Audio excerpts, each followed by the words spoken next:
Why hello everybody and welcome to the final episode of the solo self-found Ruthless shenanigans. I wanted to wait until the patch notes for 3.22 before I made a decision, and now after reading them, I am pretty sure I'm not going to be playing Ruthless anymore. There are a few reasons as to why I don't want to play Ruthless anymore, but the main one is pretty simple. I'm just not having as much fun as I would like to have for the amount of time that I'm putting into it. This is something that got worse and worse as I progressed further into the game, and it's not exclusive to Ruthless. I feel it in normal solo self-found as well, but in Ruthless at this point 99% of the time I'm just sitting in maps and I'm waiting for something to happen. It's gotten to a point where I feel bad for putting these videos out and kind of luring people into Ruthless because they really make Ruthless seem far more exciting than it actually is. But it's not just that, there are a lot more things that I dislike about Ruthless, and a lot of them are because the issues sort of stack up. Like crafting is a great example. Crafting is terrible in Ruthless. Because it's not just that the bases and currency are rare, so you don't get enough of either to do any meaningful crafting, but it's also that the targeted currency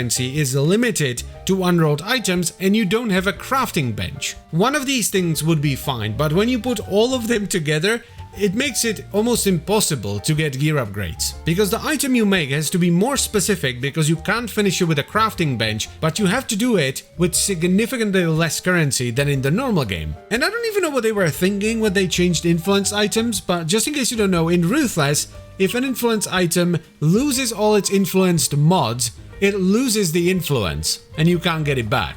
So basically 99% of influence items you find are worthless and will never be anything but worthless, because your only option for crafting them is to slam them with chaos and hope that you land on another influence mod. However, I was still willing to put up with all of that until I saw the patch notes, and I saw something that I was really worried about. That something was Ruthless specific nerfs. The most enjoyable thing about Ruthless for me was that items were rare, but the items were still there. It just took time to get them. Yes, the grind could get dull after a while, but if you stuck with it, you were able to get some really good stuff. Well, that's no longer the case, because if something performs too well in Ruthless, it's gonna get nuked, independent of the normal game. And because Ruthless is, small compared to the normal game, they don't care about what they nerf. Like, yes, they're giving us a new ascendancy point, we finally get Uber points, but in return, any ascendancy nodes that did anything cool got nerfed. They even nerfed the Gladiator, for God's sakes.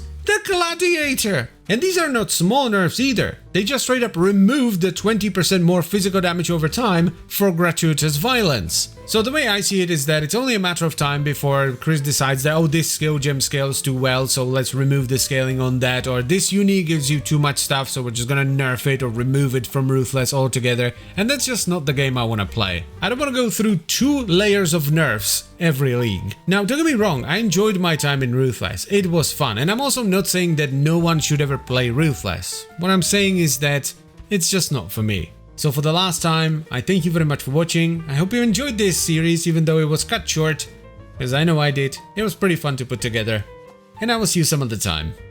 Bye bye.